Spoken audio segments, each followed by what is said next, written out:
Um,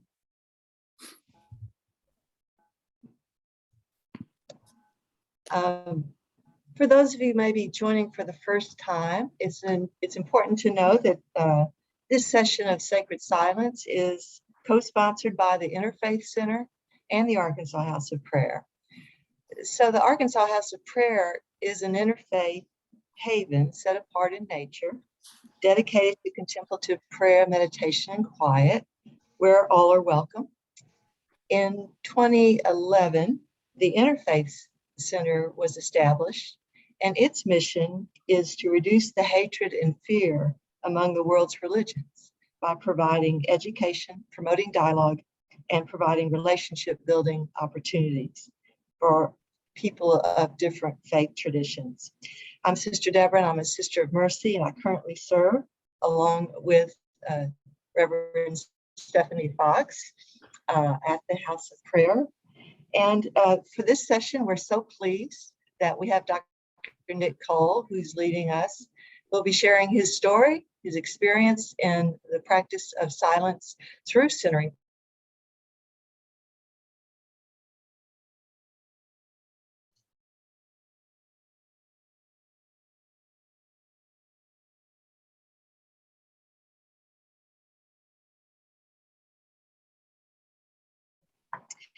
We have a variety of teachers who've made this a very enriching experience for so many of us.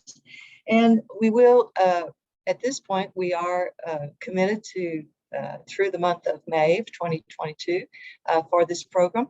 I would also just mention that we're having a discussion about possibly adding a shared silence session on Tuesdays in the morning. We'll give you more information. And this would be simple. It would simply be a time to share silence with an introduction and a closing, maybe not longer than a half hour, but we're thinking perhaps Tuesdays are becoming a good time. And there seems to be a growing desire to simply sit in silence in a communal way.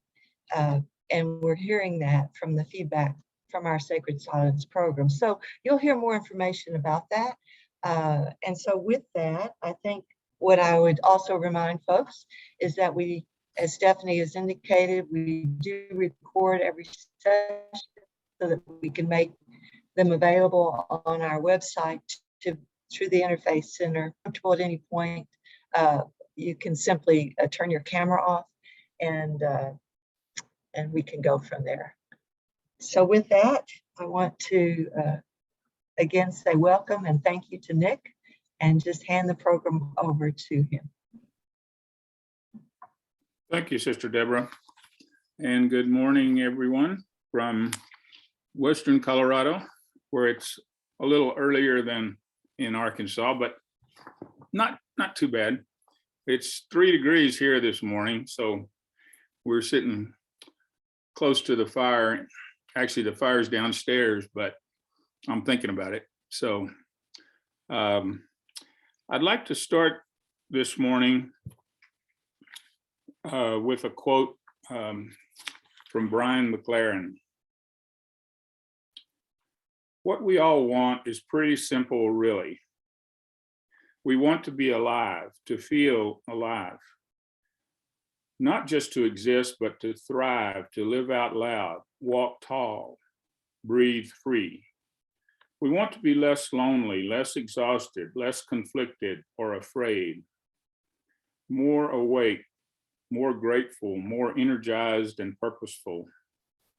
We capture this kind of mindful, overbrimming life in terms like well-being, shalom, blessedness, wholeness, harmony, life to the full, and aliveness. The quest for aliveness is the best thing about religion, I think. It's what we're hoping for when we pray. It's why we gather, celebrate, eat, abstain, attend practice, sing, and contemplate. When people say, I'm spiritual, what they mean, I think, is simple.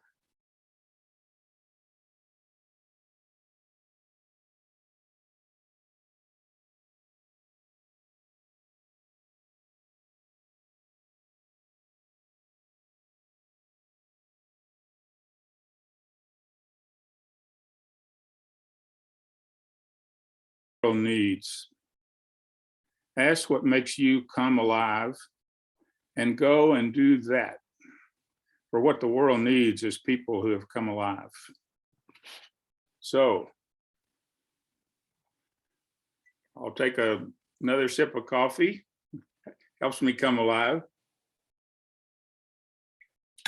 And what I'd like to do the first 15 or 20 minutes is to tell my story. And I'm not able to tell my story without weaving in a lot of Thomas Keating and Richard Rohr and Cynthia Bergeault. And hopefully, you know, I really like the idea that where it's safe to tell my story is sacred ground. So I'm glad to be on this sacred ground, this virtual sacred ground with you this morning. So I grew up in Fort Worth, Texas. I grew up in the Methodist Church, and I was quite faithful to the Methodist Church. And I actually went to church more than my parents did, but they would take me to church, and they would go sometimes. But so that was a good start for me. And I went on to I grew up in Fort Worth and went on to TCU, Texas Christian University. It's affiliated with the Disciples of Christ. And I was quite involved with the Wesley Foundation there. So I would say the Methodist Church launched me. And as I get more into the story, it will become apparent that I've always been a seeker. And so I've taken part in a number of churches and spiritual paths. And I think I've derived good from all of them. And as I've already mentioned, the debt I owe to the Methodist Church, but also my time at TCU was really a rich time for me. The Disciples of Christ Church, which is the church affiliated with TCU, they had a very active youth program. And so it was my first interspiritual experience, really, because the youth group of the Disciples of Christ and the Methodist and the Presbyterian, we did a lot of things together. And so there really wasn't much of a distinction to me. Those were just good friends. And so it's interesting that I'll come back here now and be involved with the interspiritual work in Little Rock.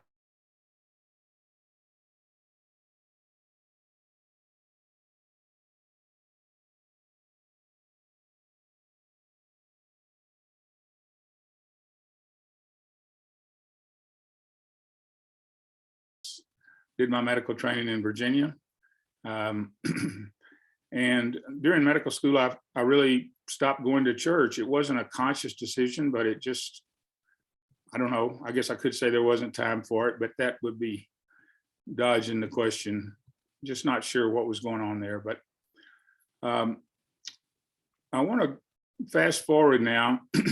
In 1975, I came to Montrose, Colorado, small town in Southwest Colorado, and opened a solo practice of ophthalmology. And in 1990, I was attending a United Church of Christ church in Montrose, and the minister there, Jim Sherman, said, "You should go and do a 10-day retreat at Snowmass." I found out later that Jim had not done the retreat himself. I think he sent me to see what would happen. And I will say later he did a 10-day retreat himself. And so what happened for me was I showed up there in May of 1990 at Snowmass, which was only about 2.5 hours drive from where I lived. And I didn't know what I was getting into. I found out soon that we'd be doing 3 hours of centering prayer or meditation each day, which was intimidating at first because I had not meditated more than 5 minutes up to that point in my life. But I took it one 20-minute session at a time, and it was absolutely wonderful.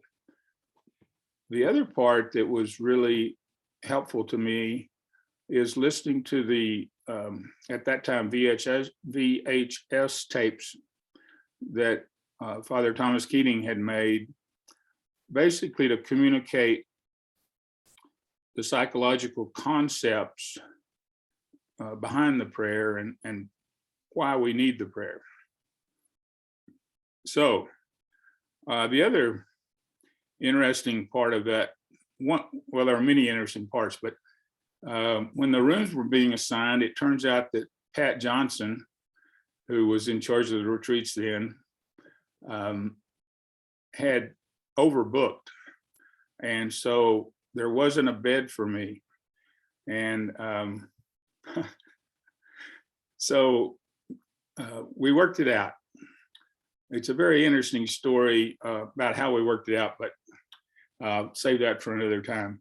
Anyway, I had a bed. I decided I would take the prayer sessions 20 minutes at a time. And I was actually, during that retreat, I turned 48 years old. So it was, I didn't know about Richard Rohr's idea about the second half of life, but I think for me, it was entering the second half of life in a spiritual way. And it was, I don't think it could have been better for me than to have experienced that retreat. So that began a long friendship with Thomas Keating and also with Pat Johnson, who continued to be involved with the retreats. And in 1993, I started serving retreats at Snowmass, which means that there are 3 people on staff at Snowmass, and each one cooks a meal, and each one leads a meditation. There are 3 meditations a day. And one thing I noticed at that retreat is Pat was working with serving the retreat with her son Patrick, and they were having so much fun together. I decided that I would like to serve retreats. And the first problem was that I didn't know how to cook, and Pat and others took me under their wing and taught me, I would say, enough to get by. Some of you may have even been to Snowmass. I think some of you have. I don't know if any of you have eaten something that I've cooked, but I wouldn't say I'm a gourmet cook, but I got to where I enjoyed it. And so during that time of from 1990 through the present, I became very involved not only with the monastery, but with Contemplative Outreach, which is an organization, we now call it an organism, that Thomas Keating started in 1984 to help teach the prayer. So I retired from my ophthalmology practice in 2003, worked part-time in Denver for 2 years. And then after that, I was able to devote myself more fully to serving retreats and teaching centering prayer workshops. And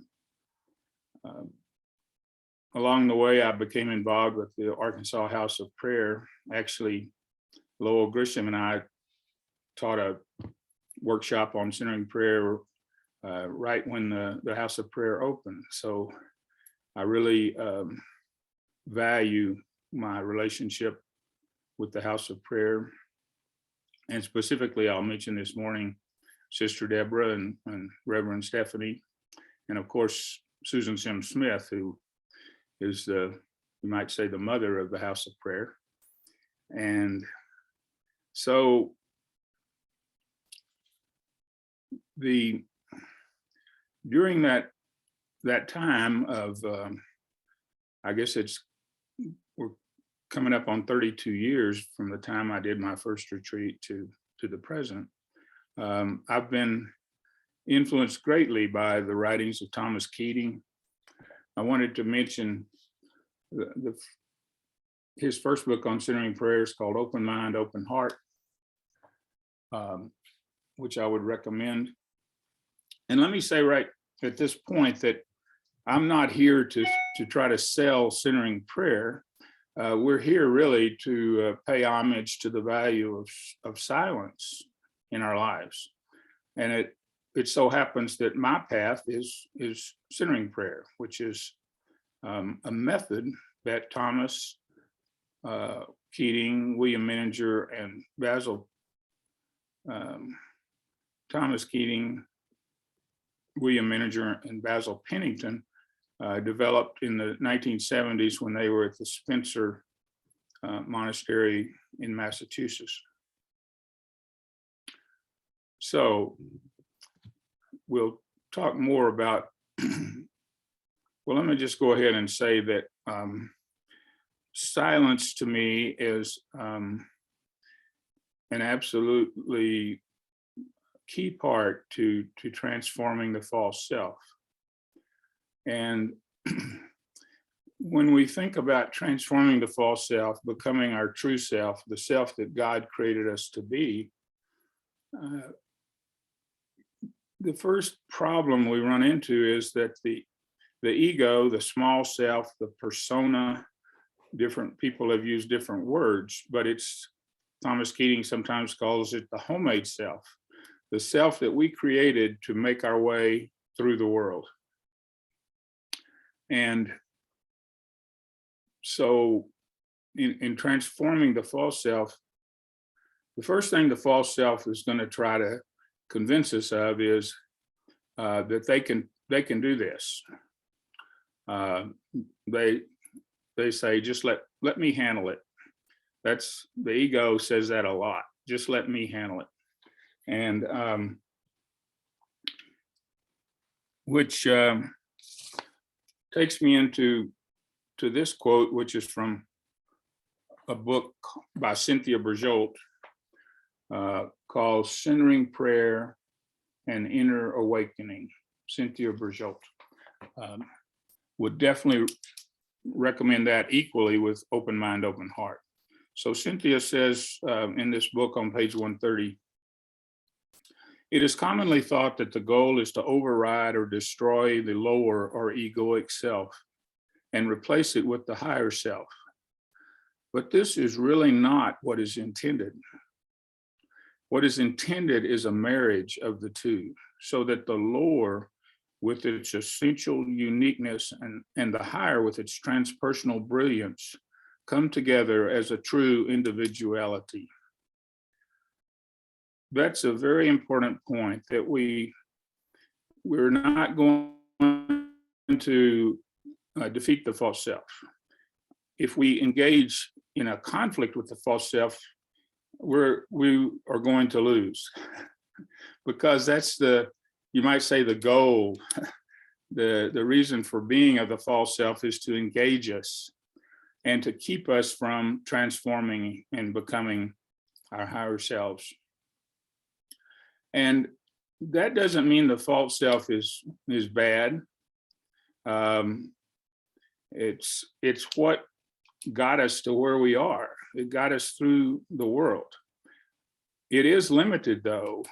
And so that's what the spiritual journey is really about, is to integrate the false self with the rest of us, and thus become whole and holy. So the Cynthia, I just want to say, as part of her credentials, I'm sure most of you, if not all, have heard of Cynthia Bergeau. She actually attended that first 10-day retreat that I was on. So I've known Cynthia for over 30 years and watched her become a well-known speaker, author, retreat leader. And she really learned at the feet of Thomas Keating. She spent a lot of time at the monastery in those years and helped Thomas edit some of his books. And he was certainly an important influence on her. And she's been quite a good teacher for me. So I think that's a good, I'm going to close this part with a couple of vignettes that I hope will help illustrate how the false self operates. And a really excellent quote that's attributed to Albert Einstein is that we can't solve a problem with the same level of consciousness that created the problem. We can't solve a problem with the same level of consciousness that created the problem. And therein lies the problem, because the false self is not going to be able to transform itself. So how do we do that? Thomas Keating has coined a phrase, divine therapy. And whether we're using centering prayer or Vipassana or Quaker silence, whatever we're using to help that process, we're spending time with God. And Thomas refers to God as the divine therapist. So for me, I spend at least 20 minutes twice a day. That's my goal in this method or process called centering prayer. And during that time, I sit down and shut up, basically. And you think that's pretty simple, but simple is certainly not easy. And so as soon as we sit down, no matter what kind of meditation or spiritual practice we're using, the false self is going to be right there offering to help us. And so a lot of centering prayer, basically all of centering prayer, is letting go of whatever comes to the conscious mind during the prayer, and thus returning to the center and being with God, unencumbered by any conscious process. So I think that's enough of that. I appreciate y'all listening to my story. And perhaps in the time we have after our silence, will be an opportunity for you to share some of your stories also. So I'd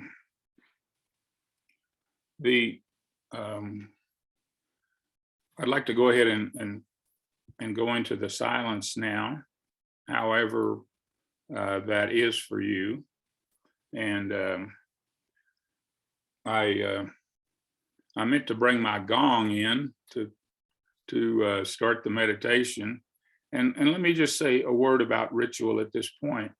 You know, there's no right way to do centering prayer, and again, I'm talking centering prayer, but when you hear me say centering prayer, hear that as whatever method works for you. And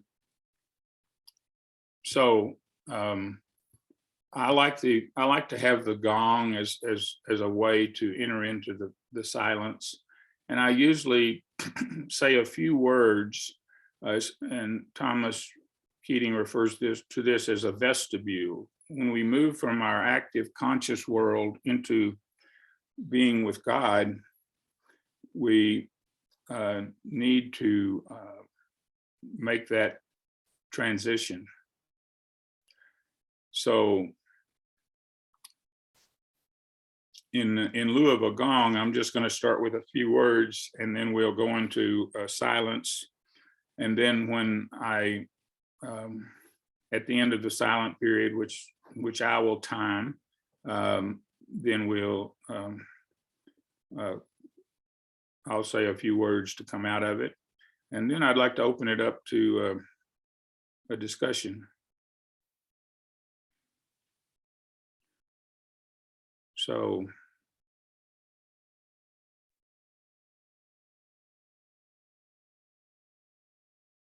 be still and know. So now we'll go into the silence, and I will bring us out of the silence with a prayer at the end.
God, grant me the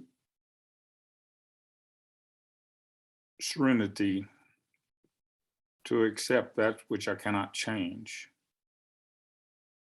Grant me the courage to change the things I can. And give to me the wisdom to know the difference. Amen.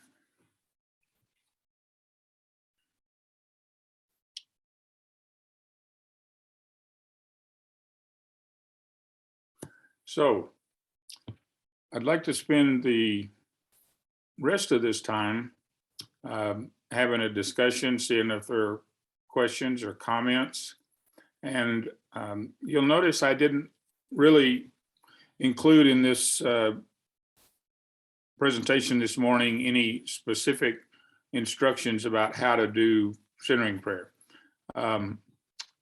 And I just want to direct you to the website of contemplativeoutreach.org. And I'm sure Stephanie can include that in what she's going to send out. But that website has retreats and workshops listed, contemplativeoutreach.org. Also, the Arkansas House of Prayer website, arkansashouseofprayer.org, has opportunities listed for workshops and retreats. And I will say that a retreat is a wonderful way to either get started in a practice and or strengthen a practice. And you'll notice I ended the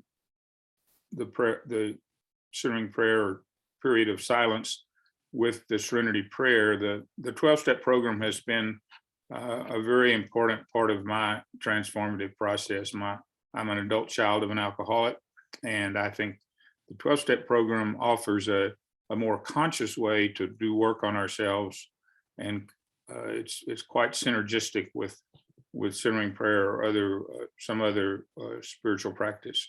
So I'd like to just go ahead and see, Stephanie, can we just put it on everybody so we can all see each other? Yes, and if people will put their screen to gallery view, then you can see everyone who's on. It's wonderful to see faces during COVID, especially. So if you would like to have a question or comment, you can raise your hand or just start speaking, and then I'll try to highlight you and Nick together so we can see you.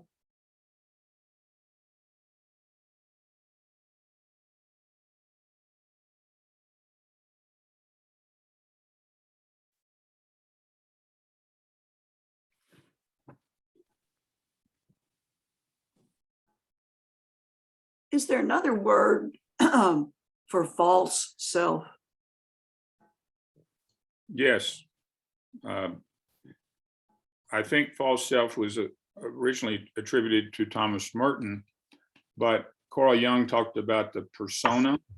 Yeah. Others have talked about the small s self or the ego. Thomas Keating refers to it as the homemade self. False self, we could have a discussion about that, because false self is misleading in a sense that it sort of casts this part of ourselves in a bad light or in a negative light. And remember, so anyway, that's another discussion, but there are a number of terms for the false self. One way to describe it is the false self always wants to speak first and speak loudest. That's one way that's a clue about when you're dealing with the false self. But that doesn't feel false to me. It just simply feels very real. That's why it's not a good term. Unfortunate, but very real. Right, but as long as we know that, so you might want to use ego or little self or homemade. I like homemade self a lot. I think that's a good one.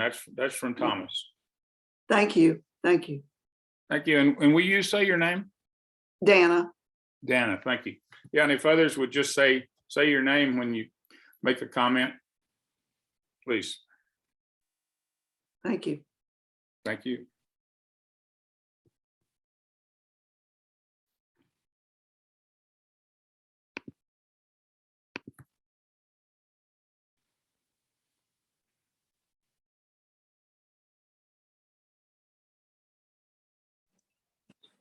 I'm Carmen, and I'd just like to say that that was incredible. And I'm one of those people that's had problems sitting still in silence for very long. I can do it for 20 minutes sometimes, and then, well, I can make up for it by not doing it for a long time.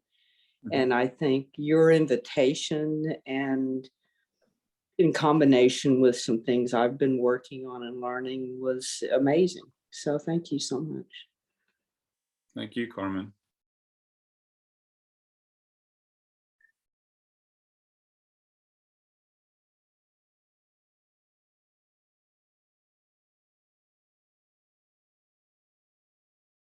One thing I will say in response to that, Carmen, is that anything that I can do to help strengthen my practice, I'll do it. And that means like support groups.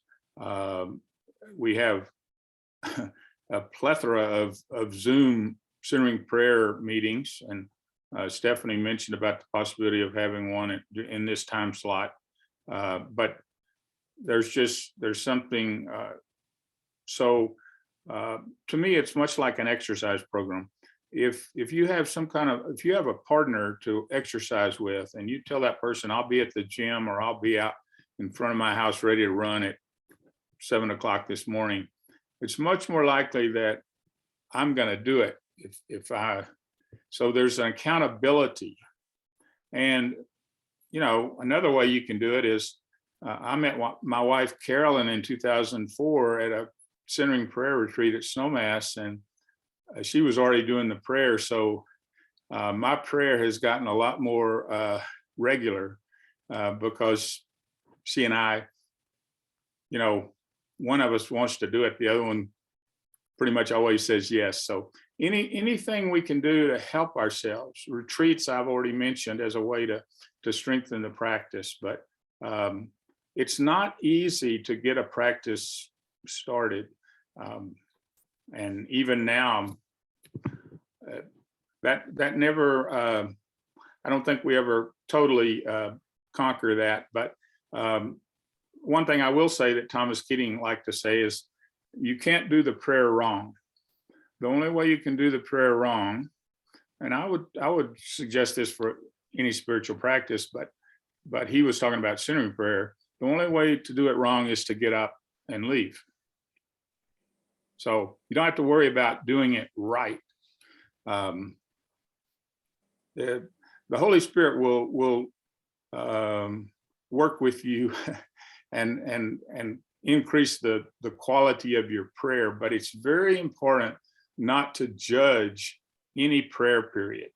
Some people say, oh, that wasn't even worth doing because I had so many thoughts.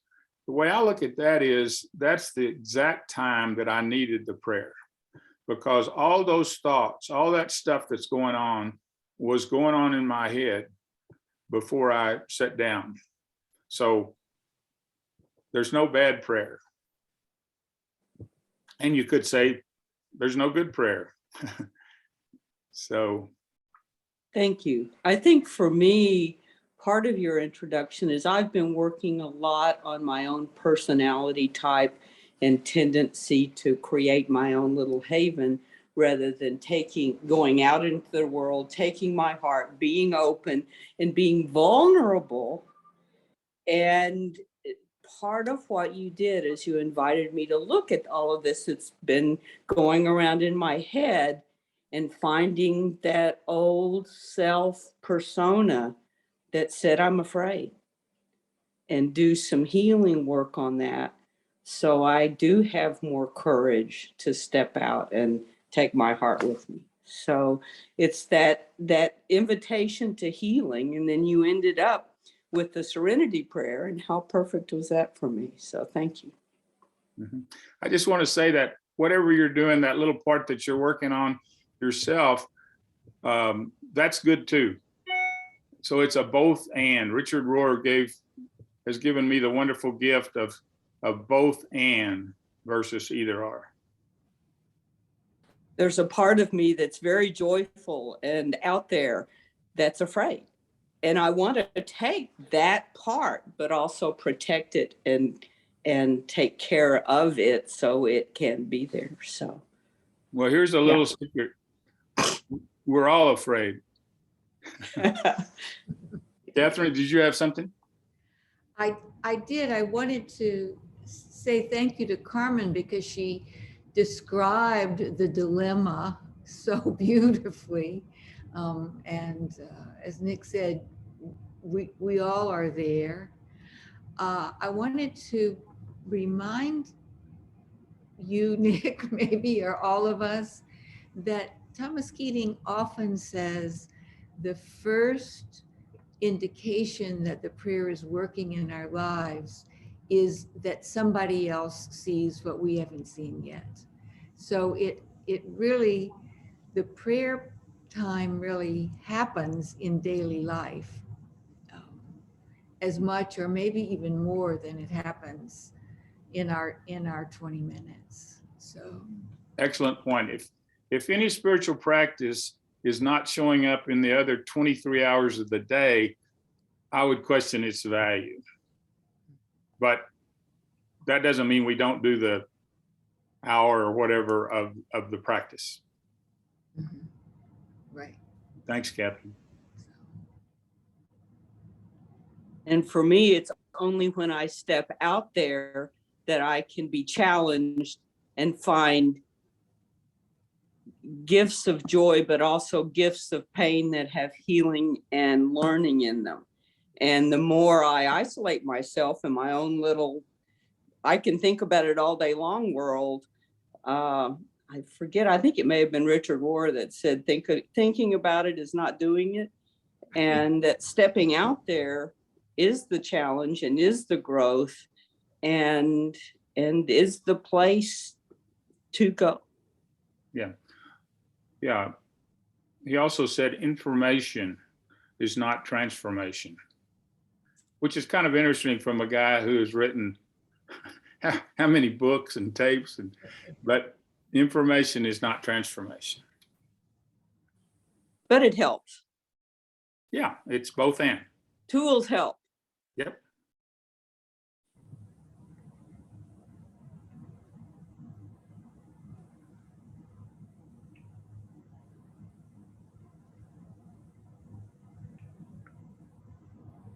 You know, something I've really been working on hard for the last 30 plus years is a way to transform the false self without exposing the false self. You know, because when my false self is exposed, I'm embarrassed, I'm humiliated, and I'm into all the afflictive emotions of anger and hurt and grief. And so I will say that I have not been able to figure out a way to transform the false self without exposing the false self. So anything that, and this is touching on what Catherine said, and also you, Carmen, that anything that will expose my false self is my friend. And sometimes the first clue that my false self has been activated is one of the afflictive emotions, usually anger, hurt. So that's kind of a way into saying that, you know, all we have to do is get up in the morning and life will take care of presenting us with many, many opportunities to transform during the day. And Jung said, I believe, that anything that triggers an intense emotion is our old stuff. Is you know, if someone does something to me that triggers something, it's not them, it's an old something in me that I need to look at. Yeah. And that I can learn from.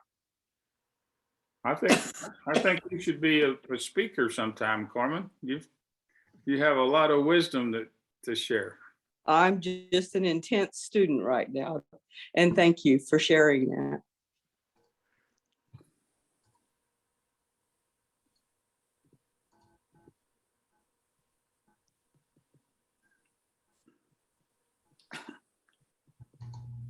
I'm Sheila. It's nice to see you all, and Nick, I know of you but have never seen you, so it's nice to have you join us this morning. Thanks. I just wanted to say that I come at silence through a Buddhist perspective, where I had many wonderful teachers. And you mentioned in your opening the word Vipassana, which many people may not know. That's a Buddhist technique of meditation and silence. Mhm. And in your introduction about aliveness, what struck me is my path has always been one from a Christian perspective. I was raised in the Baptist church and was an Episcopalian most of my adult life. And aliveness to me is awareness, and it's bringing to awareness all those things we've been talking about the false self and the ego, and dropping the most difficult thing for me in my meditation is always I make up stories in my head about what's going on in life rather than facing life or living life. I'm usually living a story that's in my head about life. Yes. And so where silence has really helped me is I had an instruction years ago from one of my Buddhist teachers to drop the storyline. These thoughts that come up, that inevitably come up when we're attempting to gain silence, are part of what our false self creates. And those are the very things that silence helps us to drop and to get into the present moment, because we can only really live in the present moment. We can't live in the past, and we can't live in the future. Right. So that's what silence has brought to me, is this awareness of the present moment, and that whole idea in Buddhist thought of non-duality. So I agree with you about the false self is a sort of a dual term because you have true or you have false, which is not actually something that those are concepts that human beings live with all the time, but our deeper selves know better. Right. So yeah, And thank you. thank you, Sheila. I think one of the criteria for me of a good time together is not wanting to leave it. But I think Stephanie is telling us that it is time to leave it. And so I want to thank Sister Deborah and Stephanie in the House of Prayer for giving me this opportunity to be with you. And I look forward to our next rendezvous. And do you have something, Stephanie or Sister Deborah, to close us out here?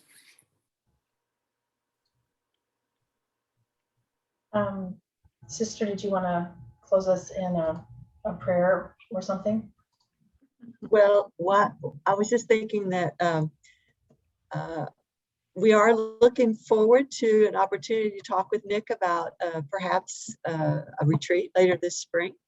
And so watch for that.